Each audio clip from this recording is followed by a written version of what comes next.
ahin ta san biya wa pathin lung to hoi ai pu aji chu pathina ume chu la ama hol te chu to phat man pe ti chu ama ko na yan ata san ding do thu hi chi a thu sim chu he dai ta ya chu upangan ki khop nai ya hi hello win ki bol le na lai ne de ya chu na he sa ma ba ti da na chu abon za ka si mi ikingol bol le kingol che che aching sadana ki bola le ki ching che che he ye hin bible sa ta ta ka simple ka doi ka de pin ta kan sim je dang dang ho sa kan doi khom je ke pathin tu se kon ka bible thi mon e dem lo yong me na context ka ki tu poi ipi ha se lo yang om jin ke wang su ne le context ki tu lo pang ka doi pun ka tu se ne mi tu se ngai hon a phat som bi ni lo ka doi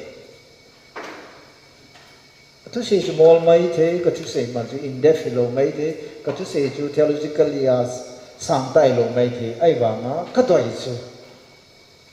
tu ngai hon a phat som bi ning pai ka doi ka de pi pe na tu so program mi ma no na phat som pi wa la pai yen so na cái đó cái gì ham đã nói pa ham gì ham có ham khát ra rồi là lâu là mà xem khăn lạ để lạ phải na cái gì chú ý đuổi vậy the blessing of faith ta san gì a blessing thì rồi tu yên cái lý say ta tu ra nên ta rồi supplement kan một cái đấy à bà này say trong cái rom bung khát cả rom bung cái cả xin đẹp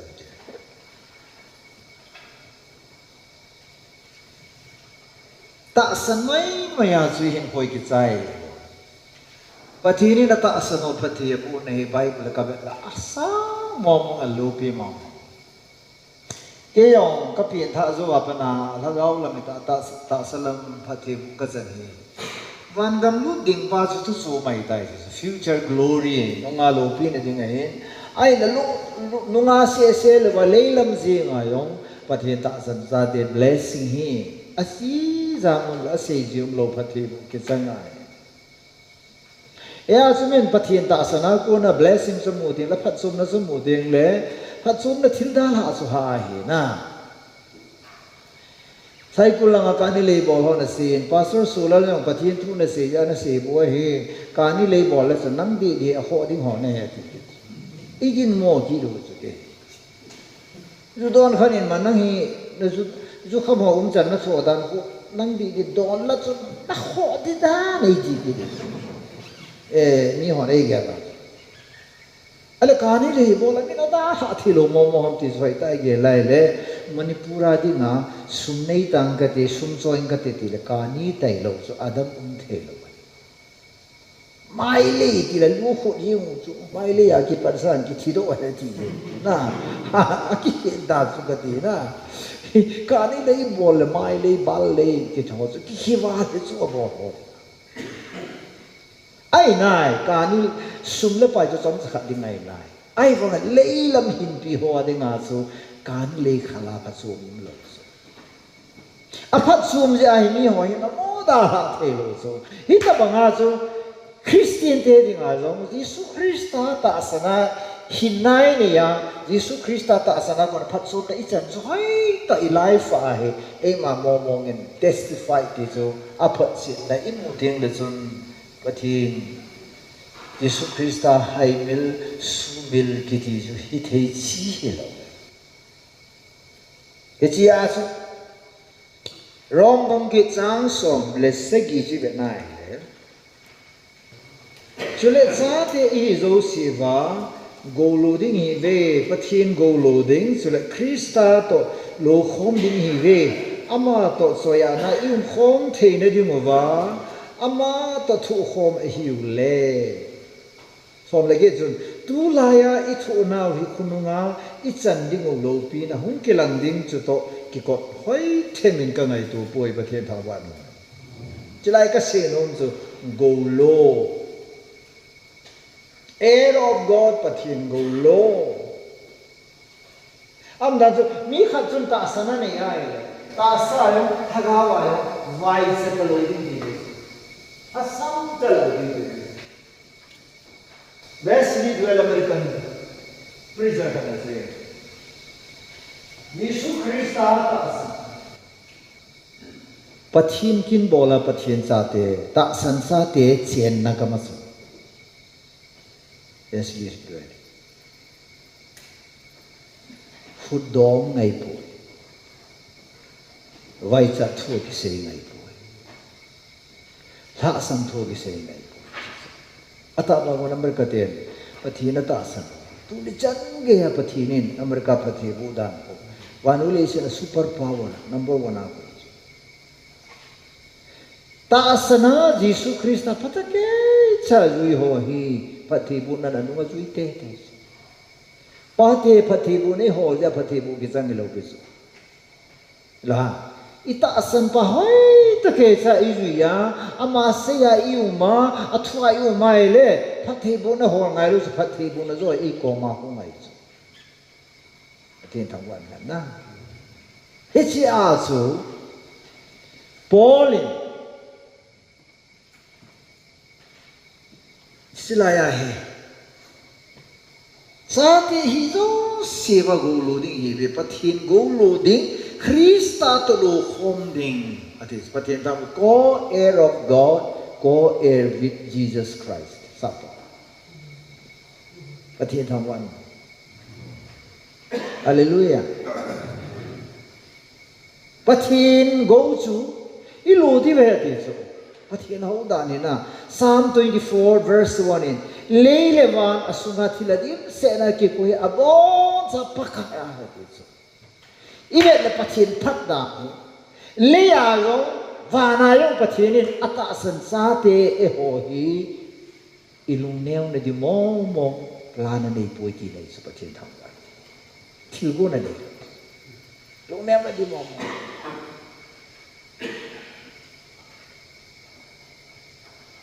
pathin go langkana se de ka pathin sa na ho ko yo mo na wana thiu zu siam ma le si na thiu zu siam ma tang ko ge ji zo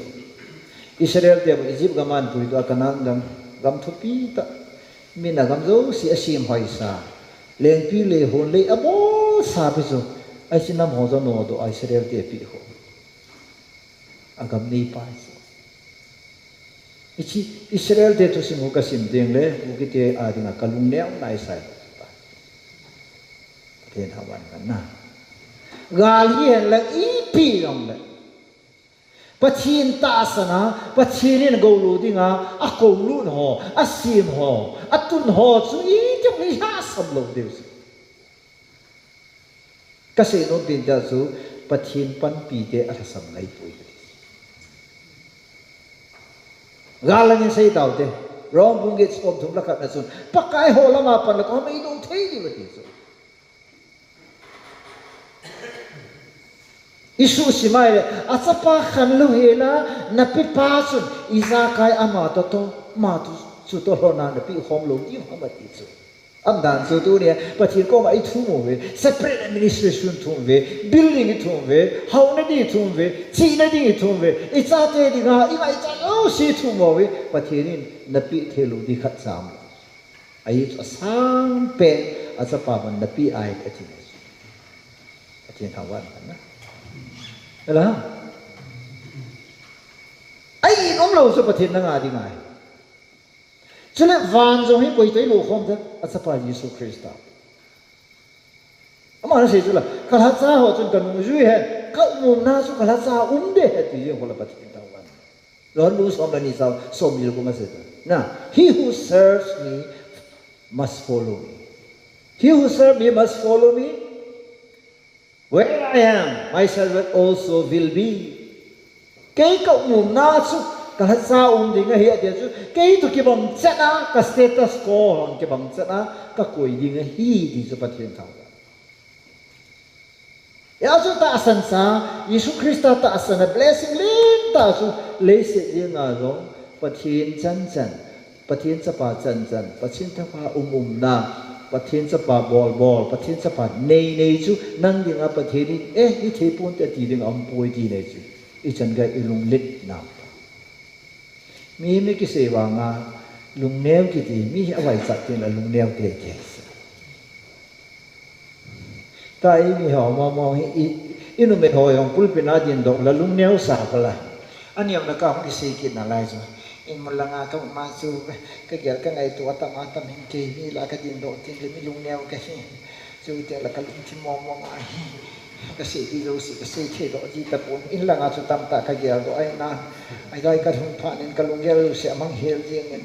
ni mi na ki sun lal nan ka di minute ka se the poi ka bol the poi ke wa pung khai chu ki phan lam na thu si se ke dan chu ka ti ve namit mo nalasam na aduda na sayong chu na bol the ni ka dikit chu ila lelesu mi te ilung neo na in cheno tha sam be se adi ta a ka pu ka pa te khang lai ya chu te so ho nal tong ho te a ho e te chu thil hai chu mal tong na kai no wa hi thi san an rong je chu ka pa in mal tong hu nga he ti chu kidang tho chu na thil ha no to pa alom lom ma thi san ko ba chu chu e ji mal tong ko hung teng le chi te chu chu ha we he ti ka ku ba hem ta tang ki ti yo men tin sing sei te ka ama so mal tong ho sa pa kidang ka sa to e tang ka su nil the lo we yo la nga he chang tin ni ka phau zo na hem ta tang te chu la nga he tin ni ma phau zo tin ni ka phau zo hem ta tang te dong tin ni phau yong tin ni ka phau ni la la nga chang ta ham do le ke ho chi tin khat la ke amwa chu tin ni la ke thila pa chun tin ke kha I hu do pi ta mong tho aya chu hem ta thang chu ho bin kai ding pa the ho di no ma lo chu ai chu mal tong chun abol pi chu na sa he chu chang de ni mu le a cha khat ki sai sa bi tin tang ho ni tin thi sen a cha ki som khon thi san an pha jan hu chang vum leu ki he a sem sang te ho su ki thang ni chu no ya pa thi na ho du da lo wa le mal tong la ki he jing a sa he chu là hem thang te so chang mai tu jong le ama so ga di so amal tong sun phat the ka se nom pen ta so thilan bon a ho ho phat the bu the ai chung nong pa the lo sei lo pa su ke ma ei ta sa ho su phat the ka bu de ti su mo phat the lo su la ka chen zo si na nga hin ka gam dong na gam hin ka nei zo si na nga hin pa kai su umum na ding ga he ti le sun status su sa san da na la blessings tu na ke ai so ka ge ti so le za hin gan the jong da wan ka hun teng le wai sa nam ta pu wan ka hun teng le gan the nam ta pu nat nam ta pu chi nam ta pu khang ki pat ki nam ta poi te si hin form ta poi aboi ki ti zo si be he le ti bang zo ilo bi de da mi hau pa la lazarus ya mi hau pan lazarus o sa na le se da hau a ki tham pa zo da mun mai di la zo tui vat kha zo mu zo lo sa wai sa da ai la ma zo pa ji lam abraham ji lam a to wai so ni fa pa akut ya le tu ne pathin go lo ati hi le si na go ho hi pathin puti be sa thu pi sa lo wa na I lo de som le git na zo tu ai gen the na wi kunu nga I chen ding lo pi ne to so ke ko the mo hi pathin ha wa ta bi za nga yo hai ta a mi pa ke ngom sa lo wa bible so ya khong khe na la sa tao mi pa le ho in kai lo pa cha na ve tao kum som zo ti le far different nam ane le yo to thang sunga yang testimony tam ta apa hoi ta pastor na na tong achate atu te wang si kha cha the hai pi cho sa de samin ki na ne ho sapu chu au pin tha pa na khumi te da dal do wa Christi te se se na the da hai pi sa na tu le chan ya hai pi officer ki sep ye bless me holy lo pi chu pakai ta sana in dat sana Jesu Krista ta sana hin pi ho chu pathe bu na pathin go lo khom pi dinga ako ne he dis pathin thang ba pathin ho sa ta wa na to ne chu Isaiah som gu gu le van ka to ne le si ka ke na asam Isaiah som lin go lang khang do ang hasam la da ji pakai holding te wa la atha so loading wan lai ba leng to ding tha so lo ki zo to ding a hi ki so aba English as they that hope in the Lord pakaya kinet na le ta ni ho hi atha so loading ai so pakai so hada ngai lu lu ngai lu i mo ngai lu hi ki so pathian tha wa hallelujah ichi as tu ne hoi to ta pa te ni gyal du se lấy sự chung hà suy đầm sung ai phát thị bộ chân ngái cho phát thị quan phát thị bộ đây rồi tao này mình xí là phát thị cái thun bộ bác ai cái này điều anh trong phát thị này bộ thế mình xí là ready bên áp bộ ta ít nhiều bol về điều phát thị bộ cái gì đấy cái lú xịt đàn mẹ đi thế ngay đi na cái đó blessing oriented hi đó cho nên họ phát thị bộ đình hi bao phát triển lung lắm hi kít số Genesis Abraham ko wasa ti sula phát thị bộ nó duy cái gì kula si blessing nó nó duy cái gì kula Deuteronomy 20 na ho ta san ho ko ma se sula phát thị bộ này ra nó duy đi ngay khote ayong phát thị bộ nó san ding khupiang phát thị bộ nó san ding ngay ate am da bili sang na la the ding thing la nau na la the ding khupiang mi he na nom ding sei thanga nom ding cho thì là trang thu man phải cho nên mình giống cái kia thân sợ đấy thì à phút thì là ta sanh đi ta Giêsu Christ ta sanh họ su phát thị bộ nó chân thế thì Giêsu phát thiên lung lâm rồi hallelujah phát thiên thằng bạn cho nên Abraham có mà say cái you will be blessing all nations on earth will be blessed through you và nói em yêu say năng vàng phát thị cũng sang đây thì Giêsu phát thiên thằng bạnก็เห็นควายสิปฏิระบอสุดท้ายอดัมโลอธิดิงาลงสุตามมันก็เกี่ยมาดำลุนะไอ้นายปฏิเนนได้เรียกอสุดัมเทสุไอ้บางปาสรสุละละตาวไงสุนัสซาธิดิงขัดลงสุปฏิเนนได้เรียกอสุดัมเทสุสุดัมฮิเบตานังนาตาวตุกะอดัมโลไอ้สุนังอากูนายเฮมีหัวปฏิบุจันดิสุปฏิลุงลำสุละแล้วฮะอยากจะพัฒนาบนนั้นสุขหูลุงดิงสูมีปากิสุโลยามีนูกิสุโลยาพัฒนาบนหูปาเหบล็อกเกดนับปันขาดิจูปังสิลุนตาย Sometimes we become blocked of God's blessing. Nah, which is coming along the way. Lampia humพัฒนาบนนี้ sometimes you have blocked again.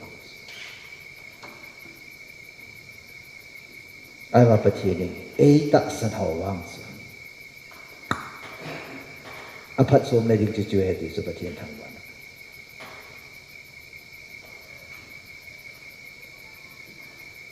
go ki ti he di ta su tun de ka da mi u pa su go lo so na pa e ho phunga hi mi u pan go lo so na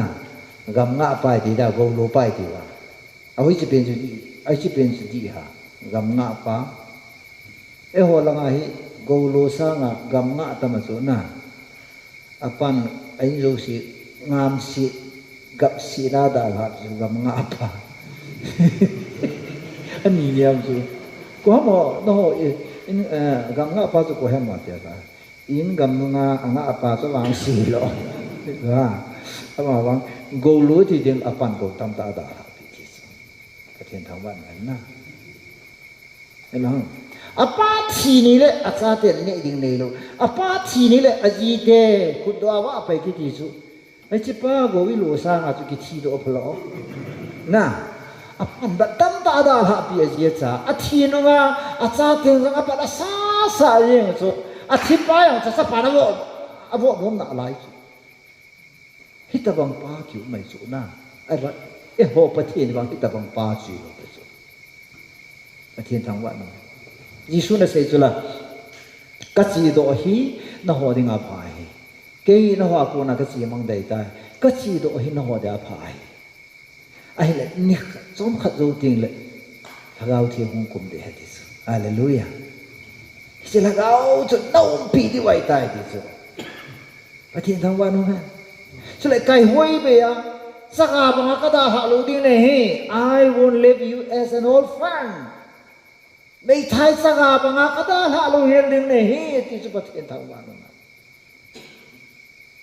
bắt say này kia rồi về bên vạn nó lấy sự cái say này kia có pi thì rồi hỏi tại gì lại bắt thiên này pi hi to bless people through us oh zala na cha na gì go alo đi tam ta na dal ha pi so Jesus bắt thiên đó nó cái lo này bắt thiên này có mà cha empty handed ada ha nah, bahago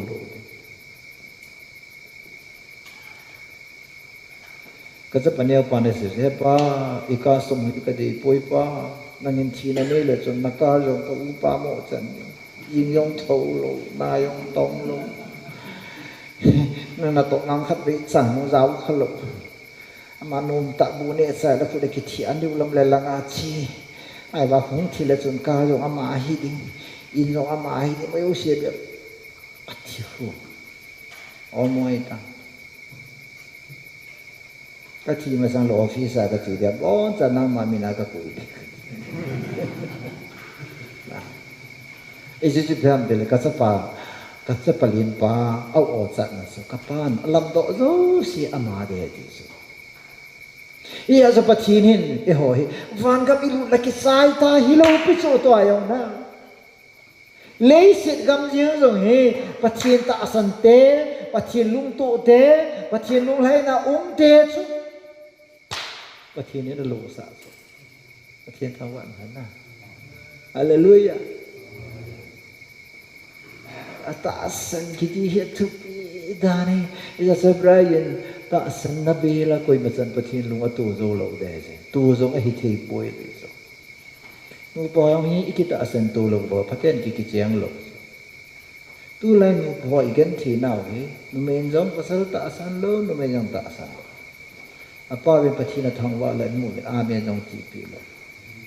o pakai na men lo pi ka thang wa ni nang ka thang wa ni ka choya ni is ita bang insong pathin ni bo ke yong pathin ni bo ka ji ka chang pathin na bu a de na ji nu chon amen amen de na revival de so ama ati ya so ya bu isu na kita sen tu ta ju ka ti na la ha pakai na lung se na kitang be se jeng na hi insong anang malung se na zalim ken so na pai haitan ka hortin ka ji ka cha ka va zo na tra ji nun amen de lo sa de wa tam zo ken ka bo le dia ka ti alung chi ma ko ka ti kita san to lo ja so i relation no bla ne he din khan he pathi ita sana pa na he pathi ni zo e ho ita san je a so na to ding tam ta inga si and trust is outcome of trust ai chivilang sei ga se mo be chivilang ke para so pa galang sa mon ka thuya to san pangon ti so ka thinen ata san ho ata san ji angan si so na ita asal lumi ci masa kita asan ita tingan si lo pasal wa main izinon sumi pi ai le ipi su mangam ipi manam kisi report pata ki pikit lo amen la si ko na su zamana pu lo mo hoi lang la ni ta ka tia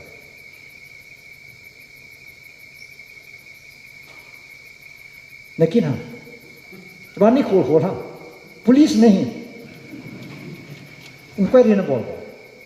interrogation थोड़े दो ये पुलिस नहीं हाँ के पैसे Neh ding relation kita asan tunam. Kita asan tunam ding le bless. Izin no ita asan ngai enjo ine kita asan ngai. Ita banga pathin ita asan ja jo pathin zong a in sum jo telwanu le si ne vesui ding ata asan. Betam Adam zong su I zong su pathin ata asan pha na entrust them to take care of it kola. Asilo Genesis buni sang som langa ko na. Ela pathinin Adam le Eve chu Eden garden best reading in ngansina appetites. Today take care of it. Patin big kit honta betis. Angan sisula patin tangwa nun na. Lo ha. Tayo ay makibet na. Ay mapatin ni pi isa. Tiro ang ibet tu ngai na. Lo mo. Igil itin ilung ine isa kibet tu di sila. Malsahanin kinelang pakai dang selin ni ko injil. Kami di na so kay patin. Dalawa lagu ikat kasate na padok na kalahati. Lah. Idam thene yung ikibet ngai. Izine lesa, isane lesa. Hoy tapik ngai sila. Ay so pakai ta sanja patin ipi blessing su patak sa bet sui ngai. Ya kana tu na pati tu ka sei the na hagaw tilpi ang hoy ta ka bet sui ngai. Hallelujah. Hagaw tilpi sa pati rin kaya ako na ala do lo na dinga chingthik ta hin ko kaman ngai sa bet tu. Sum na pi na bet tu ngai. Sa no me na pi sa pasal na pi hoy ta bet sui ngai sula. Lai se baya laman lo na di. Darak ane lo na di. Zumana hun lo na di. Bong bang loi bon hoi ta ai sinari sa te di phata chin pasal ho de hi sa pong ke besui no pa in cha hi ka se so 30 minutes yo tin le abil hi be the ji ta chong he the no ho be tai ya he sa pong sa panan to pi le lungi me so alungi mi ja ko he the ki lo an bol di jo si ku sa po na ba ha ta su tin dot na ve ka su ya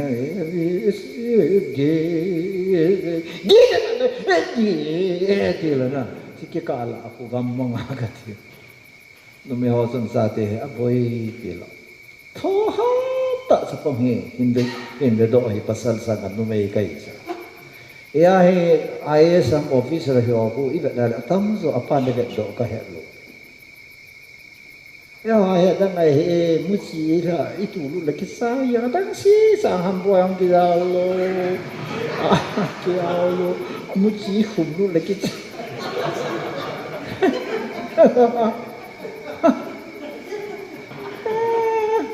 lagi sa no ai sei lang kan ban sei do lo de hello ha hisi atu tu ne patien ko giti hi patien ka thang wa to patien ipi zo si ka phat sum pi ngai ipi lo lai na lai zo at least ipi sa ho be hi patien to ni khom ngai zo hallelujah amen first Corinthians bida bungai ta sangkun as call unto the fellowship with his son Jesus Christ. Pakai asapa to kiloi hom ding kivob ding fellowship di Greek koinonia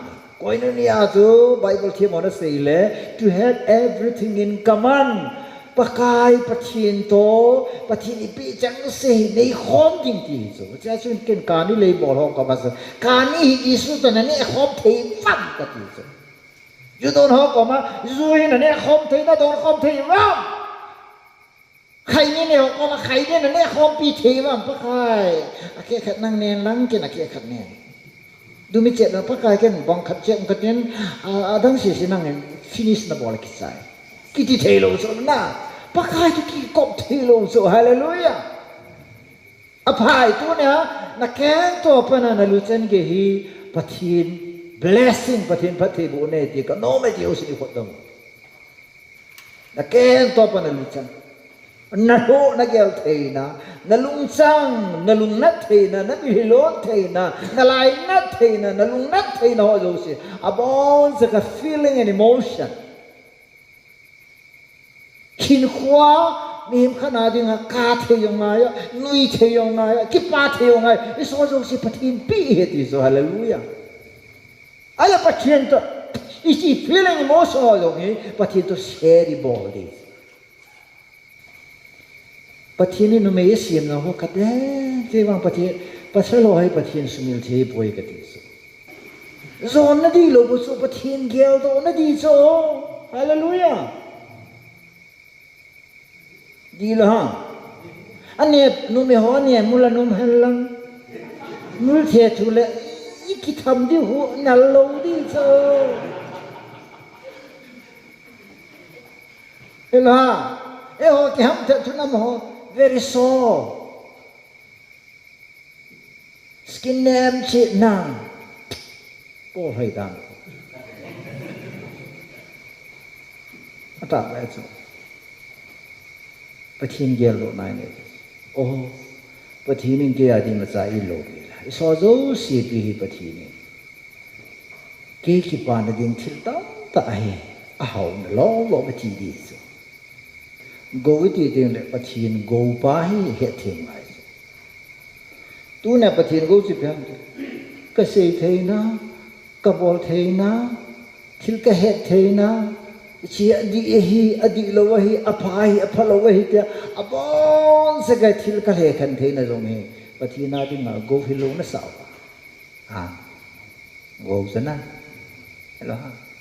adi dia iji ni ilung si the ikilung si the na mai mai ke bang na sa ka sa iji non nai ni pin phone nan bo na ma tu la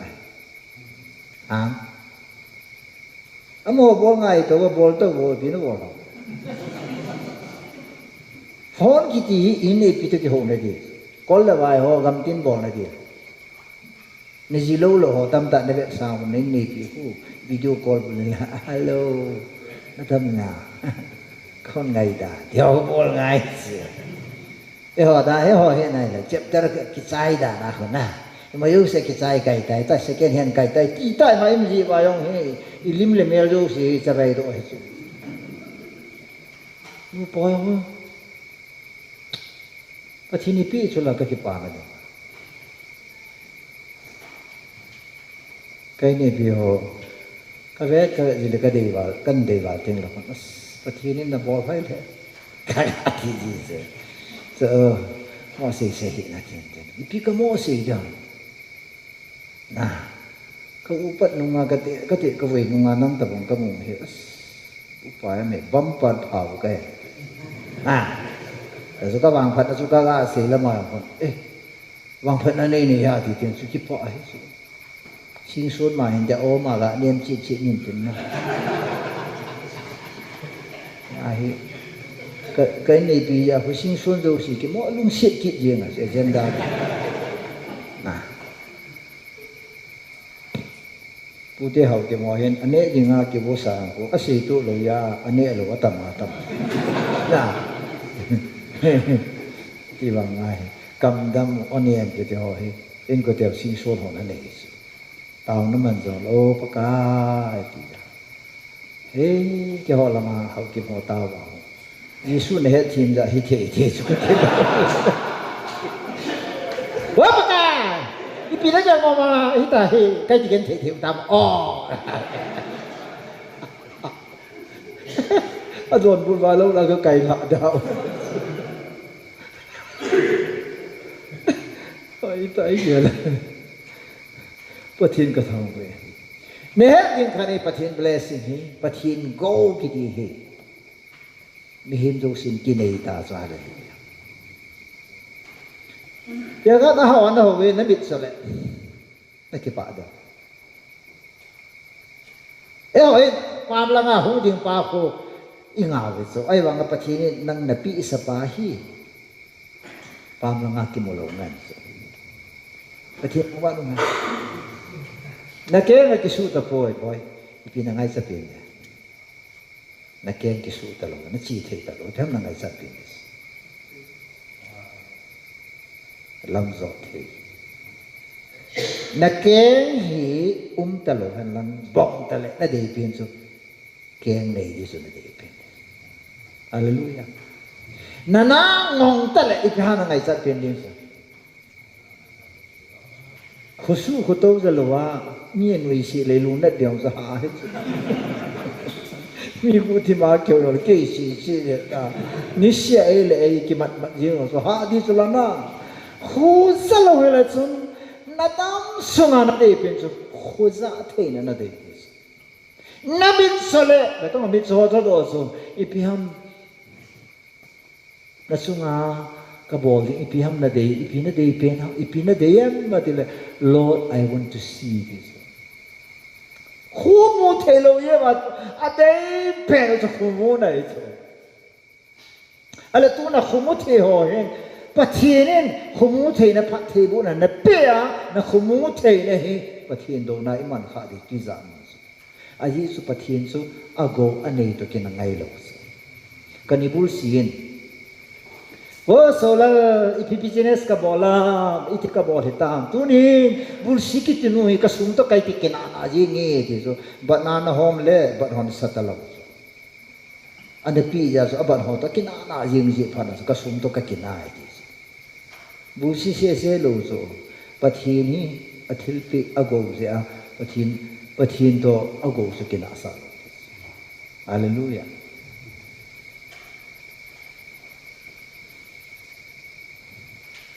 kahin ko hi pakaya ke hi pakaya ka o yang pakaya ka ge di so kumisa thu ge sei ta ka o se lo ni ka ge lai pathin hoi ta a pathi bo so ka loi tam ta re o sa so pastor pu thu ka se yong la ka pian tho jing so na ai ba su la la o su ta poi ne ya kha ve a ni thu lal ke o la na ko he ka kilesa pi lo pe zo pathi ni pi so blessing are koi pola heo lo wa ka ki man sa thiam so la le lo pe so la o hi ku ki te go hi se me pathin go so hallelujah mi ka o ot sa dim se ni so afa ni lo so tua khang tha cha chong he ni tum tu se la o be hi hi so cái hay cái chuyện này lắm là khó chịu hết chứ bây giờ rồi nuôi đồ và thiên go way so amen ai là thật thấy ta lâu là rồi ở đây bây giờ bám bó thấy này rồi dun thật thấy ta lâu là rồi na đây pen rồi lắc luôn na dun thật thấy này rồi hospital là bó thấy na dal gì này rồi ala ka sei no me pathienen go ichin sa ho vi apoi ting le aman tam het wa apoi lo masanga si bola he do the lo vam ka ti so ke amen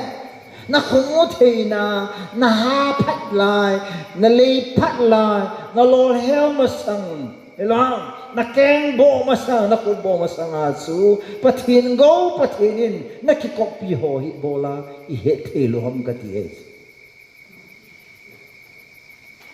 Covid na su aizol nga testimony lo pi ta aizol mi hau te testimony khan mi khan sei su pathin tu sei khan oi pi ni taun ka za su pi ka sa adan Covid sunga tu na sil tula oxygen cylinder ka hi la sombal sumong ati tu tapte ekle tu dinga adam do ne dischargeable ni sun adam masam sun akap po ti adam do ni sun ha kap ni na kap ni ti Mizoram hospital ki thong le bina kap le now saka ka ipina ka piam na dam molai mon kap lo wata nang dam do phala si pina ka piam tu chung hai the ni dinga sumi za ka su ne hin ka ne wa pa na sum le lo wa pathin in free a nom ta e hai sa la ya pathin lung lama ka hi lo ka kisi wa le tin akap le ti kahai na ni khat na no ta kahai na long he la nga so zo e pu che mu che pha na so ka pai so pathin ko ma ki pa thu se amen so pite ho นี่ขัดเตียงเลยตัวปะทินโกนัชินหัวฮีนี่ขัดเตียงละบอนสกายหุ่งเสดเลยสุอามาวางอามันตำสุชินิติงละเนเหตุการตลอดเลยโคกมูไลแต่ก็ขมูนาตายอามันตำเนเอที่เอเกลโดสาปาปะทินกระทำกัลส่วนเปรลัยสากหุ่งดำโดอาฮีมีหิมขันินดำเสียละลำโจทย์ที่ฮีอิจันเกียไม่มันตำหามที่1987 paralyzed ako na pati na isu na bahay. Hichi paralyzed ka hilay so kaday pensulation so nga sumilo pi sanay dam kayo kadam penso dam do akal sun kit lam zo the so kanay sa. Ale tu ni tangge ay tayo lam ka zo the pa na hi. Tu kasi yung lakay lele hi angol kay lo pi so. Katsa mo laya kalam zo nun na pa feeling pa so. Tu ni san ka manglo. Excited ako. Pati yung katangwa 1987 na panatunin ka kong net tajun na kanelo. Pati yung tangwa. Ayaw isupi pa rin kati tayo na itaw pita tao na kamanpis. Pati yung kataw na sana ati ita talo diso. Kita lo wada na kikon lo hela kumiti chan hin ko naman hi. Kita aloba ka umi isan gya pathin go mantam ta kiha katsa tham ji ne hello so ama banga na tia tha tin apha ho ta banga hin ko na man ting le dam the ne hi amana tam na lo mi mombeya dam na ngai cha kuru siang dam do lo doktor yang kulun ta paya doktor kam kombe doktor jang kulun loi no su ta ilaya Apple dentist like cancer again or see why last season it has na tahu ko hatia thilen ke ka ama so pathin dam dinga phasa te lo doctor ho gela so ahi thelo ta hichi din mo na kun ding le so na dei pen ji pe ha dam nai so dam na ale ka se no pe ta tu ne pathin pathe bu ka sangin pathin go lo ho ma te Pachin nei hi kanai pui ti na ti di ham pachin min na ne ya ka ma ne ya chu sei the ya na tong the na to thia la ma zo the na zo thia pachin na pi lo I pi mom ga di ani na tu sunai sei zo ton so hin na wa na pachin te I chen om na lai dis hallelujah isi asitu ni ra ta sa na phat som dan so pati ni na ma to go lo khom ni ama go lo ding asapa Yesu Krista to lo khom dinga e go lo the head is pati thang ba sa pa ya mong pa thu sim ko tu ni chan ga kalunga hi san sa na pati ni ko ma e hil chit so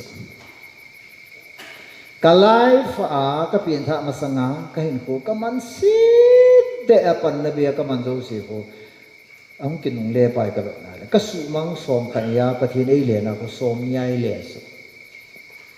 pathin ka thang ba ipili am de pathinin ka su se ka su mang pa boi pi lo so kang kinung le ako kani mang ka su mang zo si sa nga tam zo ile pi ipi ha mai le ale pi na so ang kinung le si so amen ang kinungle ako apa ni pinangam del ama na po mga sumang sanga pazo ni ki anagot ki deso yes ipatino he our God is a God who bless his people na amite pati bu zing ding pati ne di sa mu chit hallelujah dam sela hin ko kamang no me Deus ni ko dam sela kuno ne ya di pati na ni hallelujah thasam lo sumle pai thasam lo hilin kathi chan ge hin ko kamang no me ko ha de lo ga dam pe ade so kya na ela ha mi cinta ka hinome Deus ni ko dam mi cinta mi pilta ka hinome kata nahilo wangan na de so ไม่หลอกว่ามันนั่นดีอย่างนั้นดีไม่ของสัพพนลายสุนี่ไม่ได้กติปุยในที่คนละกิจใจกุนลังในตาสุน่ะมีจริงตามีปิลตาkehin omiมีลอหินตาkehin omiมีโอสิได้ซาพมอมโลสุไอ้ล่ะที่อัพโลนั่นได้ข้าไอ้เลยที่สุนังจริงอ่ะหวังสิในดีทุยสุอาเมนเดี๋ยวกันนะอยู่กับตัวโนเมทิมพโลกับบอลนมนั่นป้าคันนี้นะก็เก่งอลสานมนั่นไรกับบอลสมนมนั่นไรอิสราเอลนั่งมันนั่งกินอะไรญี่ปุ่นนักพูดไหนลูกพิสุประเทศทางวันนั้นนะสับเดน that is your own choice นั่งมันนั่งกินเห็นทุยสู้ไอ้ว่าประเทศพูดนั่นละเราลูกสู้ไอ้ตัวประเทศพูดนั่นละก็เสียจุด to bless นั่งประเทศพูดเองอันนี้หัวนั่งปีเองอันสนอนั่งสันเองเอาทิลพูดเทนนั่งพูดเองอันนี้อับอลเทนนั่งได้ดิพิสุAsay yo pathe bu nama hona sa ka se e chu ki sang lagati so ka san lo ai ka lai na so ke gospel zone bung som la di chang som la nia ko e ta san ho sun ke bol bol de ken ka bol sang alien zo bol de ti ati sa ho kai thau di sa pa thi yo si kai thau na ki ne la ka hau di da ni ka ge la i ma sai lo pia gen thi thi ka ni le bol ngai lo pia la na cha kha thi din thau da da thau la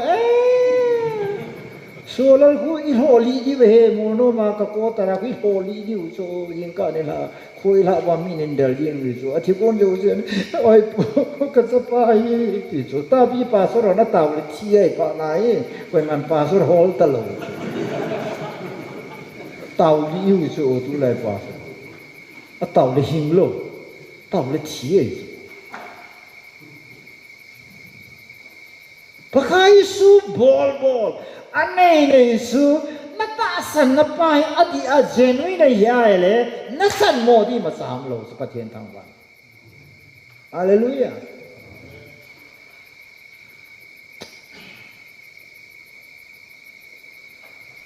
ne ji nu na ngong khat dang na ki man lang pho za i ti na da la dam ka ti so pho za ti yo pa ka nang na tao ya khu cái lao vang cái đèn để đi thì xem là cái tuyến à cái bà đi làm cho cái tuyến nghe thế à Yesu Giêsu nó đi này thế na hết thế na này thế na bol thế na này thế na say thế na bol thế na signs and wonder miracle say cũng là chỉ vì lăng cái bol sang liên rồi năn bol đi ipia xem thế là ministry ki tho he di nei zo na sang an bol de ke vok ding ke te bol khom de ti nei yo ye boi khan he e di ke hi boi naw ni ma zo khila yong vok lo pathin yong vok lo hin khoi vok lo hin khoi vok ni lo na khila yong ke vok lo ki jan hin thila ki bol mi be nei ki chat de la bang to ho ga ki sin ki hom pangin ki chi le ki chat de dang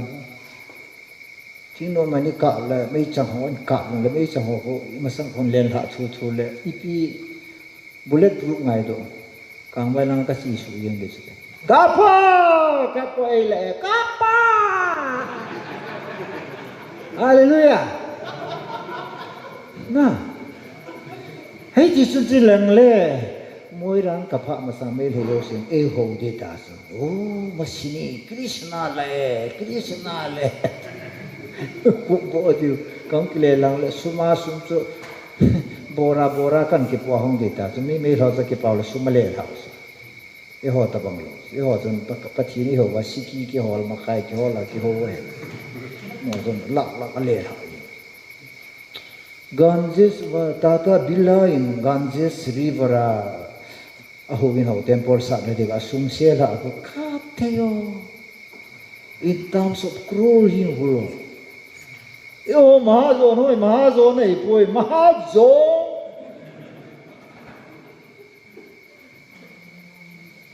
mahazon ti chu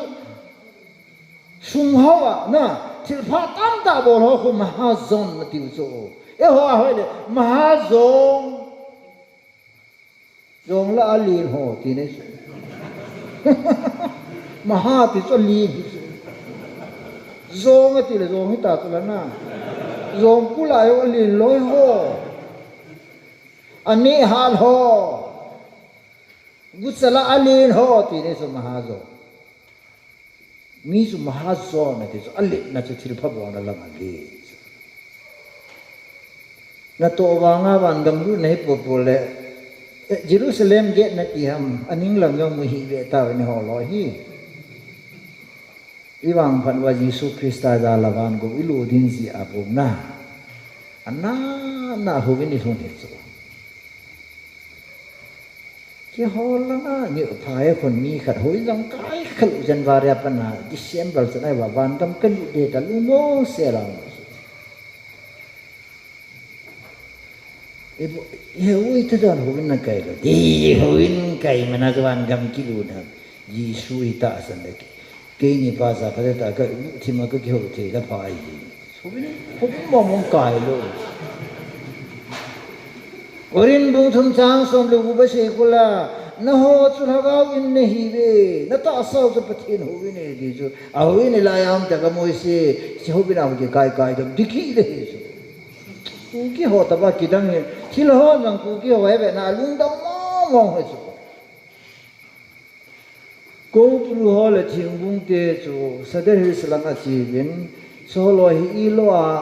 man sa de ma chi vai le akinung le ta ve ti volam je ho sang in na sa zo ve ti na da ta i bol gur jo se na bol chai ta ve ti na ki le ta ve oi ta hi la pathin go lo ki te bai bai lo na tu na number 1 pathin go se phan na nga zo si pathin go ata san ve Tega na to thei asum na moi so na to thei na sum te hi le pi ti le ta le kha na he je office len ta officer nei ale na thil he thei na su pathin na pi lo hi le i pi na hi te ha i memory i thil he thei na pa ho mang te ko ha mi che pa so government in office to sa dam i pil na i chi ne bo thei na zo se bon se ke ha pathin pa go wai Hallelujah. Ada tu ne ai je go su kan ni poi ti da pathin ta bo hi la. Le si su ma pathin to kin na the hi bong le loi lo su pathin ne kin na pi mi he mi so pi ya kin hom te ama ne si su. Ama to ki ba mai sa. Ama to ki do the ama to ki na the ama to ki lo ha the la ha Japang kum thum ta kon kinela chun koi ma chan mi na na mo lo ki tham dam ha ki tham dam se mi ha pa ba tu du da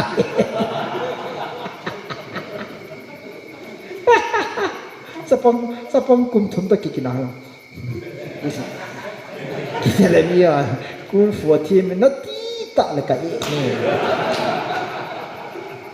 pa ta pa ngale si chunga angolam poi ga ti de na he di chu Bible he hoi thang de la chun pathin to hoi ta kin hoi pathin mi te bo pathin mi te he pathin na kin a pi pathin mi lo te pathin na kin a pi lo je long a je lok don ho do hallelujah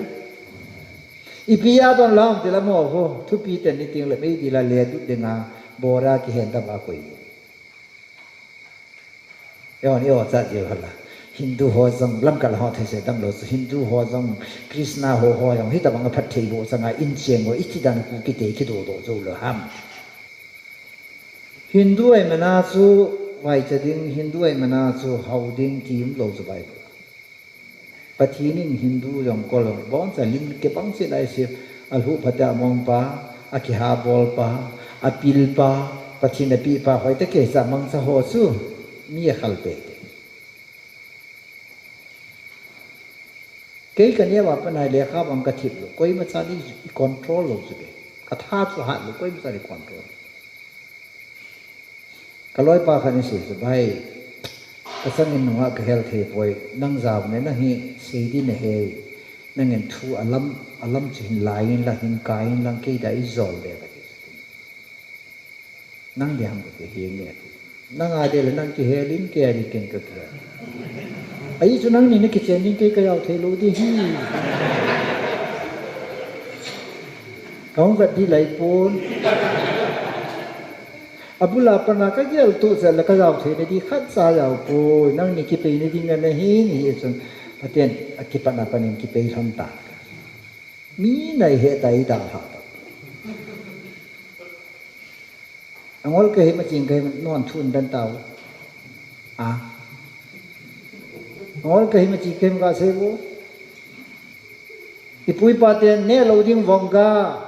khen lai ne ki so po ho ka kitchen ne su ke kai ne kha lo di pi ka lung lu tan ka za ai tia hi ne wa pa na hung ki chi ma hi zo le ha ka he lo wa nga su kan he wa pa na chi pil na su pa thi ne pe hi chi pil na pa su hoi ta a pa thi ni pi e ta kan ki chi na kan man sa ya tu ne san ya pa thi lung se la ko e ma sang ka su nga ha him lo piaไปมาหลอนเนี่ยก็มินก็หอยกินเนลพีแล้วอัตยาที่จะเที่ยวก็หอยอันตรีนี่ฮี very ก็หอยหูกิติจะหอยผ้าเสียด้วยนั่งนักเรียนที่ช่วยให้เราเจอก็หูอาการอะไรกี่บางคนละนะหอยหิวดุมเจ็บมั้ง brain is brain white color ก็สีดานะดีเลยคือ Hare Ram Hare Krishna Mission Director pa America based pa Ganga River ka kituhan kaya why you people are worshipping idols made by man na milim su minasi me ai milim kun mi ho le ho ka sapoi nang asimpan na lit zo kin kasi zo chowki table le carpenter koi li nam kat table amja carpenter carpenter amja table kat lungbai chula table le carpenter ki ka kasi ya lungbai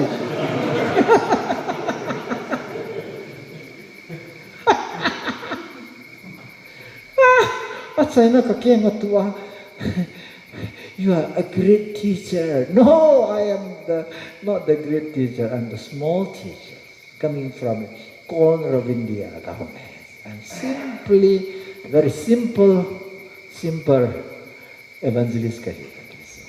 No, don't say like that. You are a great man. The worship him also. Kalau hang leka ke husa di chane so. Kake ngatua, you are my guru. You are my guru. So yes, I might be. He might hear. Some cut got luwa, Saka Lodo. Hotel like we had Safi, gentlemen, whatever you demand, I offer you. Sapa hotel na, cut you say, mean say that, never set. Let's see the children, let him in Takada, Sukkati. If he is a button, Hanupa, Krishna, Hanuman Temple, Eko, me is at home for him. Sadhu wa koi ko ako wa kasi patin kathang wa ay kamasang khatam kathei lo ke le khatin ta khat philosophy ho ga ta philosopher khat to kito ki ta kasi le ina zakata san boy I don't believe anything I have no belief but you can that's your belief say there kasi si biam dal pathin na pi hi pathin mangta khat sa pai dim lo pi na bil yong sa hoi he king ko neng la te ga al ha te ta na al ha pa na zam kho va ke ya nei ke lo di long pathin ni pi yo si neu sa mu neu din khat sam po na ku yong he ho ma neu pe se tin lang amu lo yong hi thei da hi tang la do tang na hai ku yang ku wa ke na ku di nana amul dong he anh em nó lụt lùng đây là đào thì cái này lụt lấy la khu đông cái mỏ thì ngà khu close gate thì số cái nhiều họ thì ngà cái lụt cắt đấy lâm piung lụt vì là deep răng đó là tao không chịu nổi đấy thì à ý piang cái bát này nang à coi dấu sẽ he bát này là treasury bát này có vai số hallelujah ý cho yêu anh he điều he à số ý mình trong hai ta coi đi ý mình trong hai ta coi đi bát này organs sunglanga organ ho ithin ilung igil pi igil zang ihol na ilo throat kiti ho apon sikai zan til he pa nangin na koi chang cha khat sang ka su se po na ti the le kon mi ngol na ti di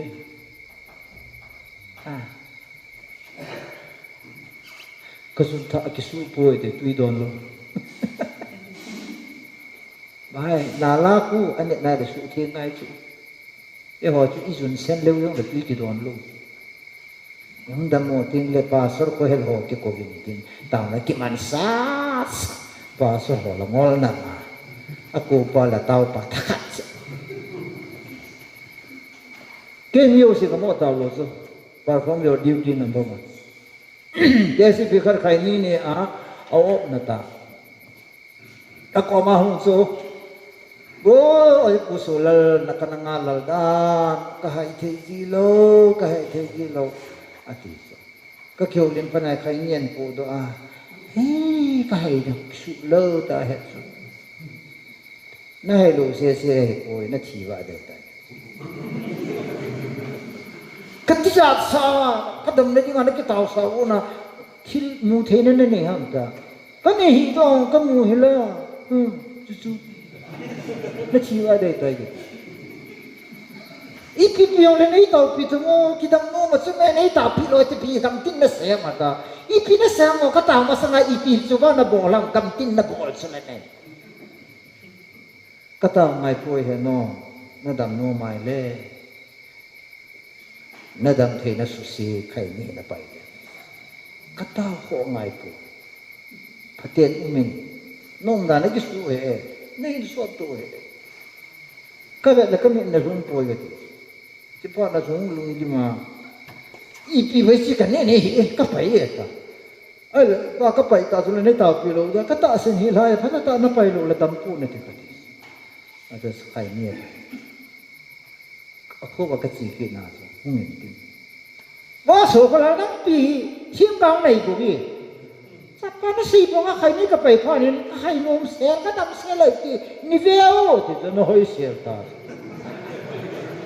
no ngai le chun ka her nom dim lai ti la ka ti tel ne tiang ka se go loading pathin to lu khom ka ki pa da ne na I keng zang pathin ta ke mon khom I khut zang pathin ta ke mon khom Preacher men thang kana say so God can do everything but he won't do anything without Jesus but he need to know say more thế ai vàng nang pang lo mà sao boy boy nó ta sen re thế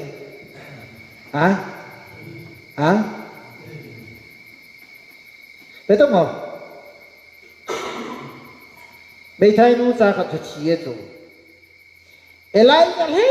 sala atin gọi là quay cắt sợi vá. Elai ra luôn nó ao phá. Ta cũng là hay nó không kiến nghe ta mai số. Elai ra atin to cả asu sẽ pa cho đam luôn. Ai bắt chiến chú này bỏ là Elai ra cũng là sang asu akai thôi nào. Elai ra nang napan lo ka bo. Tu niya thoma nang napan lo wa le nen sung ka sin. Nang napan lo wa na ji ka sin. Nang napan lo wa le na sa dam lo di. Nang napan lo wa le na sa ka sin pi lo de di pa so. No one can escape. Pathina ko na ko na sa ke ka lo de ti the lo. E wa se ki di so pa kai nang napan lo la ka pan lo. Nang napan lo wa la ka za lo de. Nang na za lo di la ke ka za lo de. Nang na za lo di la ka ne lo de ka don lo de na ti la sun na. Hello ha. Ne ti ta sun na ka se chu. Pathin to na hin na sun na nei khom ti. Phi chi chi tu nai se no de. Tu ni ha pha. nasa tak santa gilta kahicik. Okay. Yesu pathin golo. Ama ta lu khom ding a pathin. Pathin thang wa na. Yo tang tai la gao thui sang tai ge la. Ta sa la gao hi i sei khen je wa boy so pathin na koi khom. Na ta san mo. Pai ta na da moi le ta mang tao thi le ta. Hoi ta na vai sa na gen thi ai le. Kinet na jo si ti sai. Imazo si pathin na koi khom. I koi khen lo. Hallelujah. Amen. Ipui paten sumla pai. Ai le ita sum se do wa pai ti kin wa ipi se no mo so sumla pai. Sumla pai sanadang ka. Ni se bola na sanadang ka sumla si re ti kin. Sumla pai ti. Pai tu biang. Ha? Iman man mo ka he lo la jo kin sumla pai ti. Apo na pa to say mai the chu na. Apar sa say na. Ha? Itaw yu ko la o pa ka sumla pa la mala sang ali. Pa ta itaw ko la. Lo mo. Ale sanadang kai ti kit. Siwang chu ki chu sanao ma, sana chu la gold ya silver ya dam ta na. Siwang chu heta. Chu le sumle si tao nan man sumle silin na sa hen lang dam thenan na sa hen lang cha la na vin na sa hen lang ta thim pohon mi phathi kabu ju phalana inchen na lama na sa hen lang ati phathi na buan ti nei so inchen khosa na sa hen lang sumle silin na sa hen lang sumle pai na sa hen lang dam thile dam na sa hen lang ta mi phathi bu phalana I ho go si khu bai bala ka sim le phathi na so phathi go so go si ki ko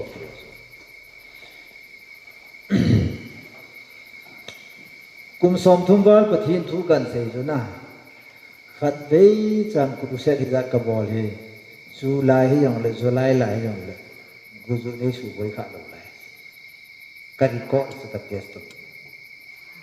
kitang ka sa gu zu lai ka ke ma ka ti yong le ka thu sei su nga he ko ne su boi kha lo lai khat bi bang ke bi se su boi mi tini he jo silim yong lo lai khoza dai lo ti kan phat ka ko ma ka bila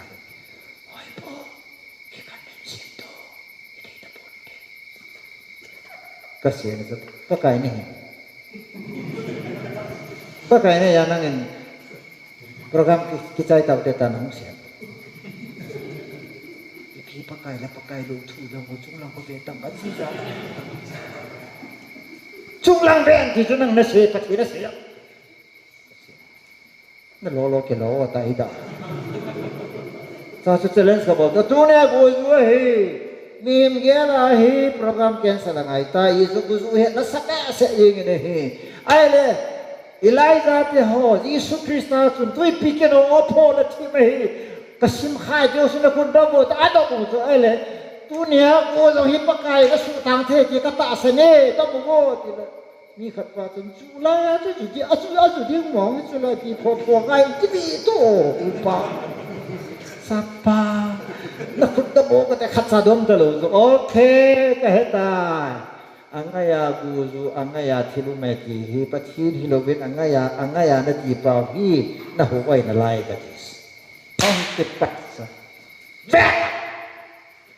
ko kan kham ding pathin me na ka taw ding ko ka kham ding za so pathin thu si khut kat sa kami ang kasi pakai goyong nangao may ho nangao hui pi kino nangahin iesum tu pet tahin mi dangin go ngai sai hilaya ki ko mo dingin go ngai boy na go hi mundang at puimang ang kanina kapil kula tu sipa mungkin itu ngai dang haleluya kasi non pinta so lalapan dole pati nato kapan na sila taksan amen Amerika kamahe guzu loban amin bihen ay boy fasting prayer board out eta ni kali an ngolak tao guzu na dia tao tao này không kể chú quay bắt chặt sa tin nó rồi cái gì bị sa tin cái rồi pastor quan guzu ne da kita ni bola sa tin nó rồi guzu ne da tao đi giờ guzu đi giờ sa tin kan kita itu dah ai le zai ni la la tao zai guzu ta sa tun zai lo se ni thong ke en ngo la ta in lang akile thi cái gì bị gì nôm ta mai thấy xe là sa tin cái qua anh lang ati mi ho chun happy cái yung cái cop hiti sa tin cái là ta sana cái cop ngay po ta thi hallelujah hallelujah bati tawar na ya so ama chun go ju de ga hiti ta san ta ya so sa tin an ke soi so ho yung mi tam ta indam na dia kita idam din kita san ela icha thit na dia kita nupi kha di din ka sanu ka sa pa ka ta pi la ho che che na ta wa ho che che la gam ta man ka ti ilo ita wa ho che che la nga di chu anga ti la mang phadi da chu che chi ya ka se ba nga su ta san su aphat som ja tu ne pa kai ta sanปะเทียนก็โหก็พัดโจมเปียเดียวสินะคนเราปะเทียนก็โหเยซูคริสต์ก็ตาสันก็พัดโจมปีน้องมองเนี่ยที่หอเราสินะคนเราตู้จงก็เกี่ยมาน้องมีเกี่ยปาทุเสียดานเอาสักเกี่ยมาเกี่ยกี่กุนะจงเกี่ยงน้อยองบอนซาว่าปะเทียนอีปีโหฮี identify บอกซะปะเทียนก็มาเกี่ยปาทุเสียสาดิ่งที่สุดน้อยเราสิจงก็อารมณ์ดิ่งก็ได้จีๆปะไก่ส่วนที่เราบอกก็มาpakai dalam hindu ingat itu go and tell them what I did, how great things I have done for you. Nang ading atilin tak kabol pahi, gasir hadis, hallelujah, amen. Tak ini ho ini jong loi layon, imulo lah ho ke boy pia patinin ipisa ini so he, iti mansad, iti pat so bidam tiki gulo. Uki hỏi biết chứ có tâm số, ít phát trộm bì lỗ, bảo liên lao động ít phát số, ít phát trộm bì ngay, em lên minister ít phát trộm bì được, mi pin nó ăn chả đàn thịt ngay số, mi số mua hoài lỗ số, phát thiên ấy bị ugo vậy số, mi chừng số ăn đàn thịt điếu, hậu số ăn đàn thịt điếu, thiếu nói mèo hay ăn chả đàn thịt hoài số, im ăn thịt mai lỗ na, là càng quý là lắm cả kia cái hồ lắm cái tâm tại tết sờ lạo và thiên cả tháng vậy kỳ lạ rồi hồ lắm cái chỗ là kia Allah hồ lắm cái chỗ là ít đàn này cái quả mà lạ rồi người tông tàu cái cái hết boy cái pa tí tôi bây giờ hiện tại u thì mà connection cái này không chú xây là nên nhìn mong cái gì, na, nên theo cái gì, thì phát đúng vậy, đam mê uskala hệ thì cái số mấy na, nên thế à, cái cái hiếm thì cái gì ngay lúc bây giờ mình ấy hết, hallelujah, thiên luôn mình hết rồi, giờ ai Giêsu kan sei de ko hung si gal kho lai ta lam kalang kan zo si le hin naw te he ka dong se walen kin thei ti ko ne zula na warriors ke te ho ap ke te ho cartoon thum li kan phei ho pe chu amona demand hello kalung sama na ayin su ken ka ngai sang na ko asundon pa ho ka boi pi hi wa inam pumpiu fu na dinga alung la chi sana phalang na pa ho ka mo sang kitsa lo wa ka tina lo pe hila ka tina mi khana tha le hi zan ki muding ti yo lo hela na boda belda ti chu ang le ti long la pha hi chu ai chu mi chi ho tha ta ki thingam ki lo chu tu chu ngai gam sung wa hi mi ching khat cha ing ga mo wa om lo a ching zo si di li wa ti ya chu bo te ka cha ka se chu azam ho ko wa ko hong hi gam ngai lu lu ho ko ho ka hong hi meeting among a ti ho kang ho le hi ka ti la ma ya outside ne ti asi ki se le ki ho the lo dia jing the ta ka ho meeting ho la ka ho hi ya za mo ho ni bola asamis ga ma hi na thi na chi na zo na ko yu ham le he ko mai ko yai bol khil tai ti he na ra tu na meeting ho ho ya ki pu di wa pathi ni pi na gam wa yum di we hi ti so kom ben ka bo availability is more important than what is valuable. Ni mantam ta yung available hilol pag benga suntam ta mo ko laki man thelu ya kan ngap lo sumya na chi yi wam benga ha chilfal le in the pasal hanin den kelo no so sikita na mo lang lo suma ki mang lo ta banga at elu wala na le ay banga naman lo ay la pachum pu isu biteo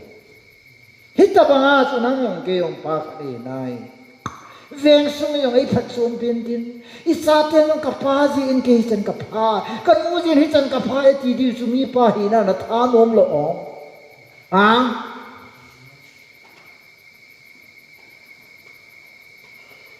ene siya no ne khat pida sena petya pan khota bo lai ta lai to ka lo nu he som te hin amanan se ji pi pyong le program so ka sangin ka sim the poi na hung phe lang boi le jong le jong program hen da lang la program so si mi da program si ma ka chi ela ka pan khota um so ka he lo zan ge ta ka hung gospel la ka ha phut tha ka de ki na lai sappa ta phole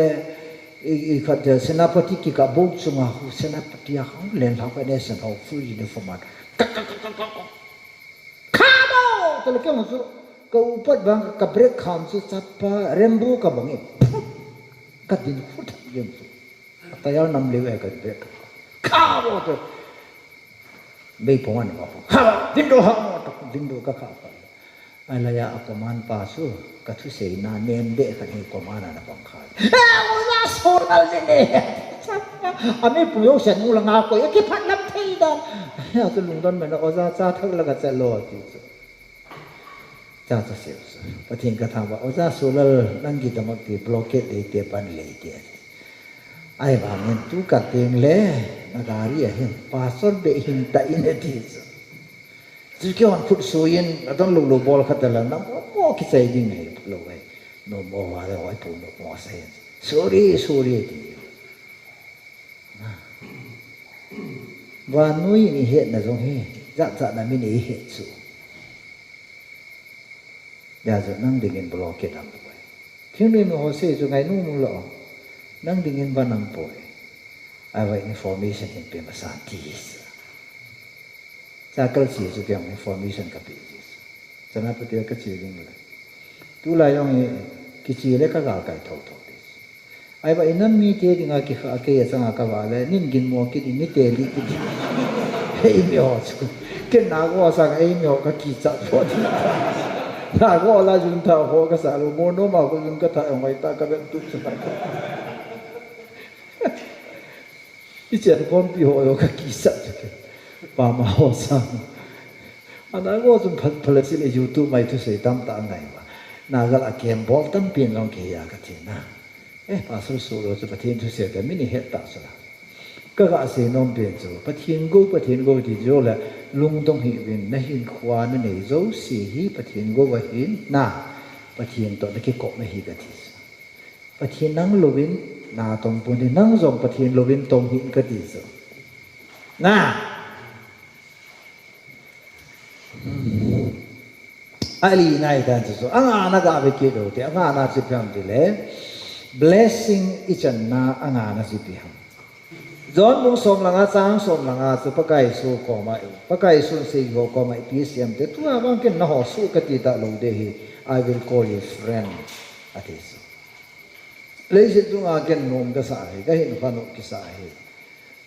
mi loi ngai ta khat ki bo ba ki sol lo pia jan long le loi khat ta ki ho li ma na phat si lam ke lo loi na friend inui pa hi ki lu sit na so ai wa nga loya ki ni te lo so izinu yang hu loi gin go lin nei le na no nom de so ji ai ni ji wa lo wai so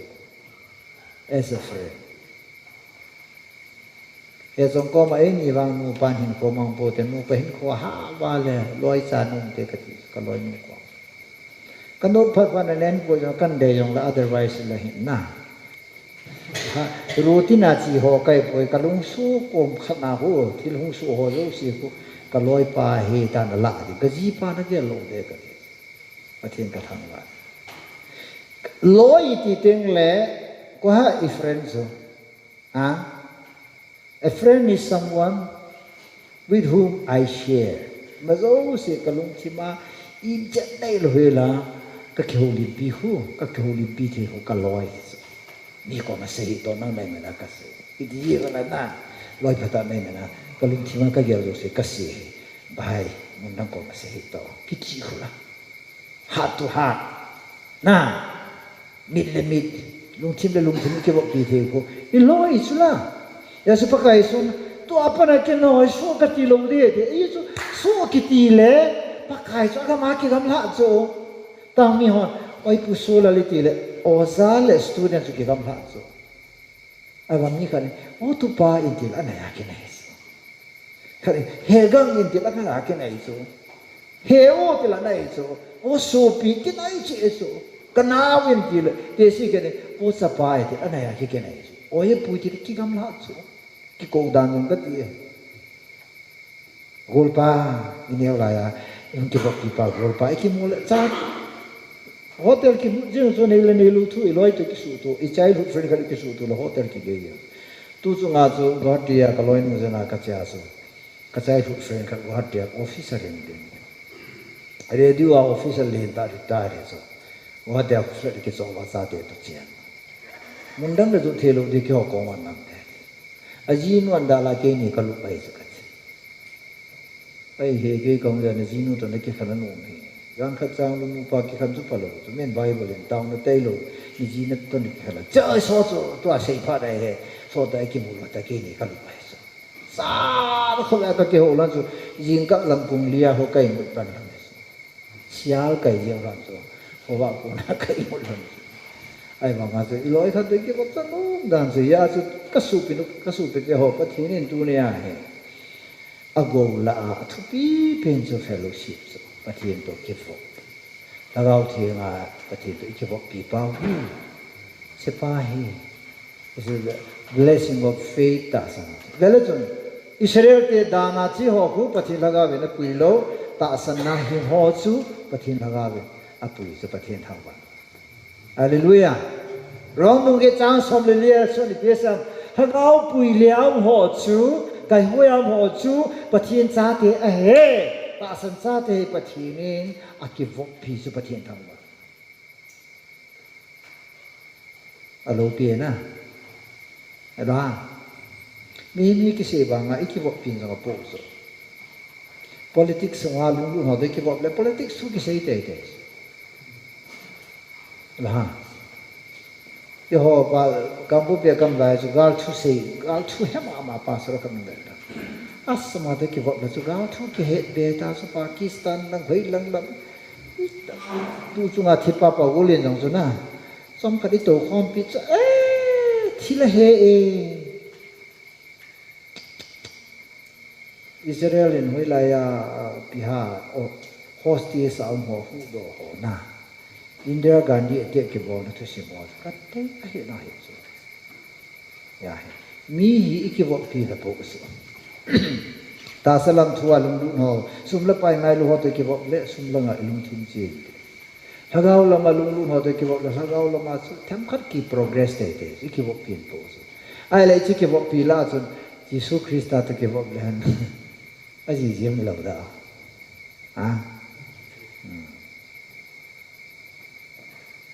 ke ho phu ho ka ke ho na ho ni ko ma sei do the lu resolution khat ka le to to na phat chon pi lo na ding mi to ke ho I chong tu thang hoa ki si le bila ki si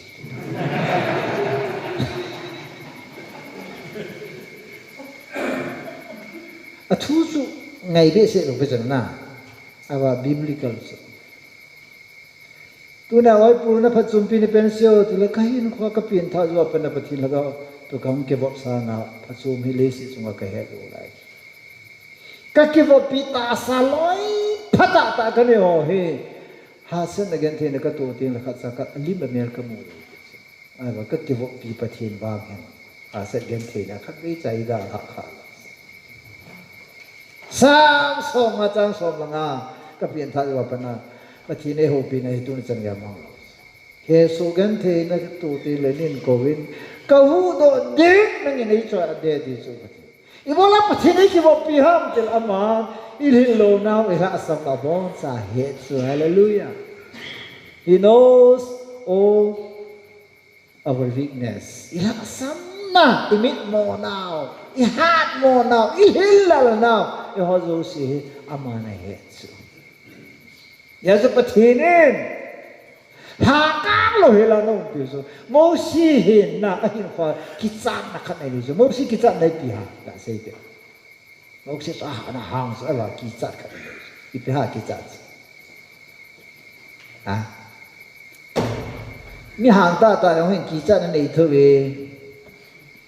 ka loi nu kim ne wa chin nu chu pat no me ba nga mi ka bo thon le phai ta ka pan khom Gohatia missionary kong na Bangalore ka zunia Gohatia rickshaw driver kan mo pala na date sa kape la ama na ho la kan len ha kape kitsu ka kitho thilan na sa mi ko ho mi khat sei ki sila na ei chu si la ka pa hin su lo sa pa po cho na ka khat ka loi nun aw ma rickshaw pa na kai ha so mi ma to li ning tin kol gom chang chum chau ma na kai leng hai so ka so la ken ka pe ki anum to we pathin vet ding wang ka hi na ka tho han no ka sa dan jana missionary ka hi lam ka he lo ha na hang so ke to kina po po su zam lo so pang jin so me ba kina ka pa sa ai ba ha chu juno ko na mua juno neo pa ko mu le dan ko ba ke kim yin chu ba nga hang sa nun chun ju cha cha the lo na nga na duwa du ai ta ipi yong leng yin juno chu amu le dan ko ba ke kin nei so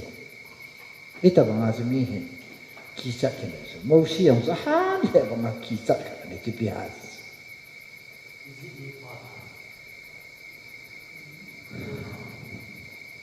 Kisah kami, cucu lagi parti lah yang, mita jadi tu kau kisah lagi kem tu nama mita tu jangan kau kem tu, cucu lah mau siapa lo, tu biar siapa, ni kat kita lo ya bang, nu mau ngabukin itu mana, NIA case mau kau nu tak aji tu kikau yo, bicara ham lo, kau lah, ini juga sah, na, ham dah seperti. Musim kita kan ni, ipiham dile. Orang morsa ngapa pathin ni Israel tan buya aum busy ba I masa buai lo so ai le sai pathin pa hin se. Musi orang morsa ni dar ta nom so be se ta chi ta ben ma ba. Musim kita kan ni, so pakai nang presence hi umpi nahi. Na umpi na pa ka masanga chi lo la ke ilai mun kada ha lo kita. Chỉ nói là gì ai bảo ngập pathin tôi kêu hòn lô đinh lệ ngộp lô số tu này chỉ nông sản hỉ bọn chạy này điều cả đều số bắc cái năng là giàu lô đinh lệ năng nóng quản lô đinh kia bằng số các cái sẽ chỉ mai số vì chỉ kita là pathin đây kita số ai tu zom bung som là ngã sang anh bị này số bắc cái số này sẽ số cái lô anh họ đi mà sa na bol thay lô đi vậy you can do nothing that is you can do nothing Masana bol thay lo de. Ai le lúc bố khá xong thùng say with God nothing impossible this. Patinin any ki ho na ikivok mai le I masa ai mom lo de this. With kiti ikivok ni so e ho pa wa ma la do. E ho ko ni le ba for God. Nothing is difficult for God ya English sa ki ji. Ehopa kileku for God Abraham ko mawang for God atina so pathina ding thilha sam poi hi so ai ba lubung kha som thum se ka with God nothing impossible is pathin to pang kho ki bo mo ding in imasa hi mo poi hallelujah amen amen David dong so to mo pathin to ki bo mi ai ya so gulai le la le ning ki din te pia se pe sam nang wang na ki so na so ting za jam zam lum le pho na ting sa so nga na ke bang pakai mi na ko ake vo pipa so pa te o tu na he na ta san ba na so na ke vo pipa na so te na thing ta se ji na so hon le li ni wa ke vo pipa he ngap cha la ne lo so ke ka ne wa pa na he ka pa to ka ke vo po po ko mi sa ka ki sa ke ka me do he ka pam lo po po mi ka so ma thang ngam ki ti khat hau ki hoi kapam lo popule football pe ai pi so ka ki le thu la man ki chip nai ni ka lu hal he ba ka zo a zo lo yin ka lu hi kho in din tha ka ne ka wang sit na ka lu kho za mol ka ne ye su ka dam su ngai mi to ka kina ka zo hi kai kha ai vanga ka kicha ja ka zam ki lo ti si chu ke ka thi wa ne ka wang pha evangelist na ka toy ka wang pha chu ti lo le ke a thi ma sa di loi kai ka zam thi lo ni mulam le na nei le ho to ai mi ho ke na na ho tam zo ka zam lo ya hu ke ka zau ji he chu ni mulam le hon pangal mei ho an de lo ken ki ti din diam kuli sa hu red bell ta so kung futhi em hoa tu pui sa nang lo ji lung han ting la vai la nga ve dia su khat da pe khat dam ti pui hong zam te ta pak pui sa na la san na la la san bo su si wang tu ni wang he ka jaw le ka ne de ti ka he ai wa nga kung fu yo he lo ma cha he lo angam hau ki ten ne wa ne kung fu thu me ta sa pa thing kia vai la nga khat chin ding nang la khat lu ji pui sa nang kan ngap lo Hakida aku teni zau na pei kat su serious ti yo isi tu na re bel ga ti su ka lu ha kal khap pai hong hai ki nin ten ke ang su bitter sus ki nei la hai su sa pa ka pe su ka lu kha su ngai phla ka pe kha ho thi ye ta pin tha zo hin ten sa pa mi khat ki that ji ni tang pa ti khat ji tung ati ji pakai lung si dai thi sa pe hi ben so hin te den ta go ho oi po pe hu hai do ki ba puti a zo tur that lo wa ka hin do so ka bang phat dang so ti lo le thi mi lai so ngai chang ta ka pe kha ka bider su song so kang lo cái chuyện đại của cái sự hiện sang cái giang thầu ra là sao sa pa pay lang a kape tu chân sơ bộ chọn gì sao thu riêng sao mà mấy lo ra bên này mấy lo hệ dữ dội là can bồi cái nào cái lung sang này lộc bì là ấy họ cái lẽ công phu ngài lúc ấy họ tụi hắn lu han tiếng lẽ bồi sản ông đầu bồi thì cái bồi đi à chăm mà không độ riêng khát mà chỉ kêu à hè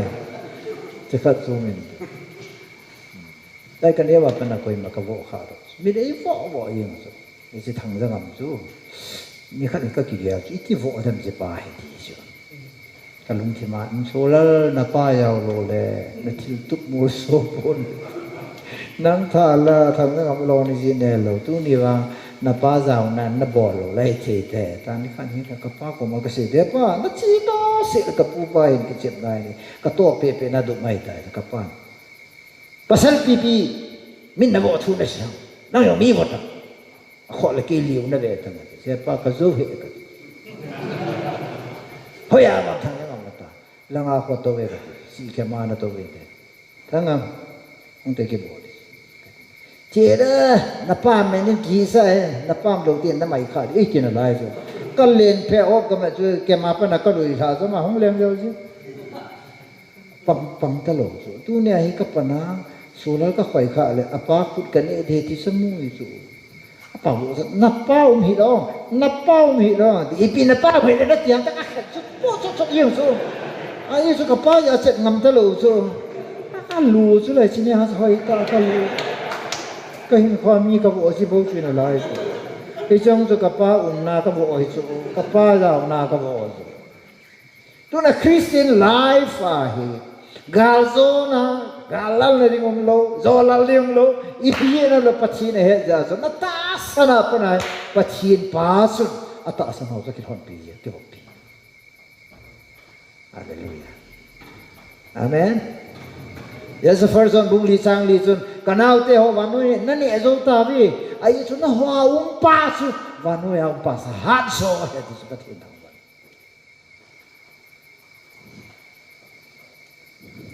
hat so first one bunga chang li chun se nata san khala vanui so wa ko ya ma ti kit sa kadung hi ji go pakayen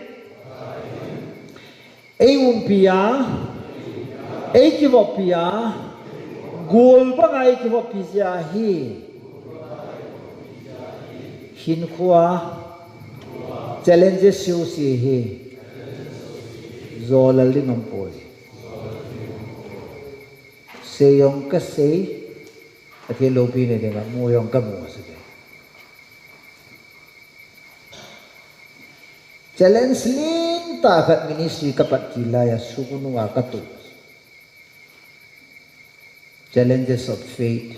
mi kom pathini umpi pathin ta kom khom ka thi pathin ke lama pam he ti hi theory ka sei ta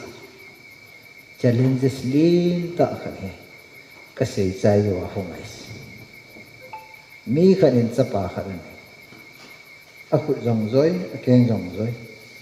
ale yang ai ta hong do lu thelo achilai ta long jing kai yo abnormal cha khanan anu so ka koma ka kazan mang ta banga kam ne yo ai pu pastor sural tau sa la chon dam di le amalak ta sang ke la ki so la kalunga dang lo su kita han lang dam hi po la ka mai kha de ki ta katizat na so na kita han lang dam la sun phanan te atap lo nge le hi chru ni se ai se di so asu ka preaching su pachina de hi mom pu pachina ai pan pi le ai mom pu mini thu se ngai nga su ita san dan na sai su hungai kalung lal su la ta ba them kha beang su mi jong su normal domain lang ale hong su kai da na chi yong su lon dan a khu lan ni nyai ta ki khai yin khao ba nga ki khai yin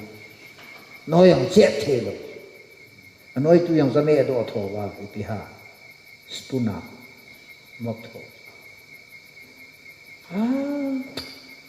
hi ta se do doctor ho masi di upai le rồi thamari manga gi manu de di anga si le roi ki an ha do ta to hospital upai le te surviving chances here 99% le te achi lo ya so 99 it is challenge li ta ka bible la ka sim zo se la ka ta ka na ka mu achi sa kai tho yong ka mu el bai wala ma zo sam ka mu so ke ai ba ke ya he hi chan ge ta san na degree su ka nei lo pakai nang ma nei thon pi na sa ka hi nang in na si hi nang na bolin ka ta san na ka tau de ta tau na ka nei amen ka ti hai ke gel da ne hong kap han lang ale yong su sung lang lu han lang a chi yong su lon da te na na ha a ji yong ji su amen ka ti nam ka da ki lo aya man lep lung no mo na ji pi ka siam ke la apet ta dam zom dam a hin ama kham dong zo ya pathin na to ala hung dam te te o lo la dam de phula lo hi jongก็สิ่งที่ต้องสังเกตจนนู้นเฮ้ยโอ้ยผู้โลลาดำดีโลลาพายยิงประเทศกระทำไว้แต่เก็บปาตประเทศกระทำว่าชีดีกุมสมเลน่าเวรดีบ่าโซ่อาเฮฮิจิจะปั๊มโซ่มันจะพกเรียก็เกสุโตโตปาระขัดจะเลขาอิจุเกสสุกุนัวแคทอลิกสกุลาหูโตปาระหุ่นจิ top sama hiyan sama kota silong lang ale khasim sakila top ten ayaw yung sa pung isi abnormal charge tu na top akhat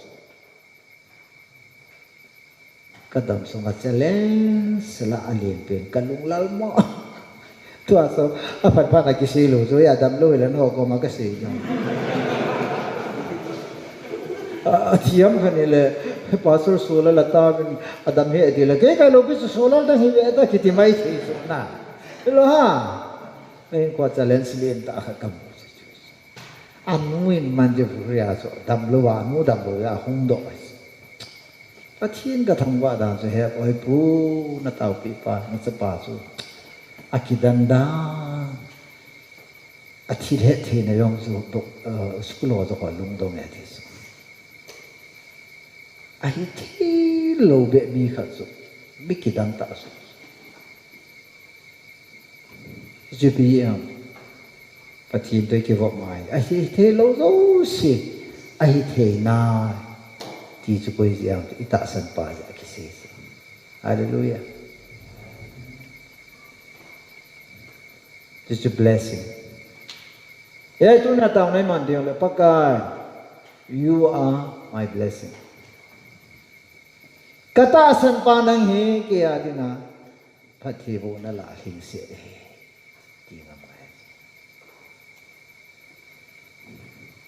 main sunga pati bo na lin pinan he chipi hala sike mi ge dan ka de nang ge dan na pati bo na mo pati nei pi la pati bo na da lin pe ni che dai ge na sike na dia hala sike ali la lin pen ga ti so ke de lin si sin ki tu main sunga pati na pi la lin pen ha ka sin lupa kiki mata tam sela bicara kalsomi dengan zuki kan itu atau lupa kata alien bene le jinu sila kum somi langa thingala le jinu num te hi na ka hi da amda chu ka ti na pasala dinga blessing pathini pe alien pe in ei pi so na cha te bola khu ja hum pe na ne nei pi ji so affectorium ji asu product elama an changom jong le rice mill lo le chang sang ya na kila thia proverbs bai na sa te man the shin the de kha the bol the cha na hin do na ku a source hoi la ham ti le mother's womb now bu so pathini now bu hi generation khat pu to na di nga mi himte apil a thilo pi pen so mother's womb so le ji nu naw bu so khathe len pe na no we chen ne lo zo si kho na dong lo zon alung neo te te so no me jong pasal nei lo chen nei lo ki teo hi e ko he ti wa asung lang a kho sa tata ka se cheveta kum so ta cha ne lo cha ne tin le bil hilo ha ki pa thu se e ho hen bai lam ta tai ne ji wang ki pa ji he lo so song phan hi boi lo sun ka ti le ki pe khu wa nga product lo he lim song khan ni a si ti ya la nó sẽ đều bày thế biết sai là bỏ thế này cái sao chân ấy thế luôn chân này họ cái bàn sa cũng xóm rồi vậy cái sắp bàn này là phu cái lung tóc khẽ lung nung à bắt thiên đi biết rồi cái lung nó sẽ rồi là sắp bàn cái đấy bé sẽ khát sẽ vang hết cái lung lên này ta khát bắt thiên có mà thu anh mi đăng đi ngang là tàu là cha này chết chết ít thì ta na kia đi ngang là tàu là cha cái này bất thiên chú ấy hồ bị chú, mà rồi này hồ ấy nhỉ hồ bị lỗ bị chú, ấy nhỉ xây yếu sĩ cho bỏ là mà rồi này hồ bị ta chú là, ý chung chú là lạ, ý đến hồ nạp nó hồ lôi mò hay lúc sợ đấy nó chụp đấy vậy, ý tôi có hồ sĩ thà hay đâu, yung nasi piyong na pai piyong na ko lo beso mi chane ya lungim ko ya nom ta nang chane lo na je ko sa kun ya he nam cha ni lo yong he ang do adrat ne ham ju do ham ka a hi sa nga pi down pa tu la ju des karo sunga ji su na se ju ya lo epi do ding pa sa pi na pi da pa he ju des karo khat ki se bu ne lo di a pi da pa nang wang se di na he e tai da kalungdan lo pe az pau tin den hong te as anu ke pa da ka te anu nga ate pi te ke pa na so na me lo se he ana ki hung do ho he ke pa na sang na ho he la mo po ye de lu ne te lo ha bai lam ta he sa tu ni la he ke ho lim na se point ni hin sai phot ki do ten na tam ta ise na he ilunga ke vok lo zo som cha ise ya point hom cha ise le lunga mang lo na homali thing se hil wa cho se zo lam ka tam ta ne se le tam ta hai no di hom cha ne se le khat cha hai lo de ya kham ai se kan ji ye yo le je no se zo kham kan ji da ne point by point นะส้มจ่าสายสิบไปอ๋อประเทศนี้ประเทศนะบุหันหลัง